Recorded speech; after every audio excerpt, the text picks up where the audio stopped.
আবহাওয়া খবর জানতে চলে যাচ্ছি সহকর্মী দীপু নূরের কাছে। দীপু, আজকের আবহাওয়া নিয়ে আপনার কাছে কি তথ্য আছে আমাদের জানান।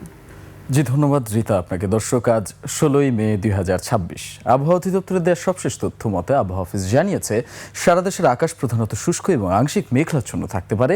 তবে সারা দেশের আবহাওয়ার ন্যায় আগামী ২৪ ঘন্টায় ঢাকা, চট্টগ্রাম, ময়মনসিংহ, খুলনা এছাড়া রাজশাহী বিভাগের কিছু কিছু এলাকায় কিন্তু বজ্রসহ বৃষ্টিপাতের পূর্বাভাস জানিয়েছে আবহাওয়া অফিস। সেই সাথে হালকা থেকে মাঝারি বৃষ্টিপাত হতে পারে।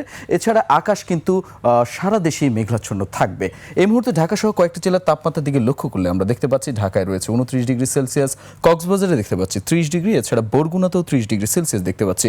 তবে তুলনামূলক একটু বেশি রয়েছে কুমিল্লাতে, যা দেখতে পাচ্ছি 31 ডিগ্রি সেলসিয়াস পর্যন্ত। গত 24 ঘন্টায় সর্বোচ্চ তাপমাত্রা রেকর্ড করা হয়েছে যশোরে, যা ছিল 37 ডিগ্রি সেলসিয়াস। বিপরীতে সর্বনিম্ন তাপমাত্রা কিন্তু রেকর্ড করা হয়েছে আপনার সিলেটে, যা ছিল 20 ডিগ্রি সেলসিয়াস।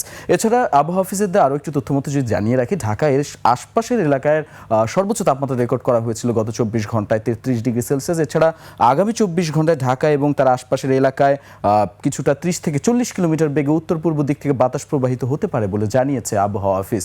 এছাড়া লঘুচাপের বড় একটি অংশ কিন্তু বর্তমানে পশ্চিমবঙ্গ এবং তৎসংলগ্ন এলাকা জুড়ে অবস্থান করছে বলেও কিন্তু অবহিত করেছে আবহাওয়া অফিস। তো দর্শক, শেষ করবার আগে সবশেষ তথ্য দিয়ে যায়, আগামীকাল সূর্যোদয় হবে ভোর 5টা 30 মিনিটে, এছাড়া সূর্যাস্ত হবে সন্ধ্যা 6টা 30 মিনিটে। এই ছিল আজকের আবহাওয়া নিয়ে আমার কাছে সবশেষ তথ্য। ফিরে যাচ্ছি স্টুডিওতে রিতার কাছে। রিতা। দীপু, আপনাকে অসংখ্য ধন্যবাদ।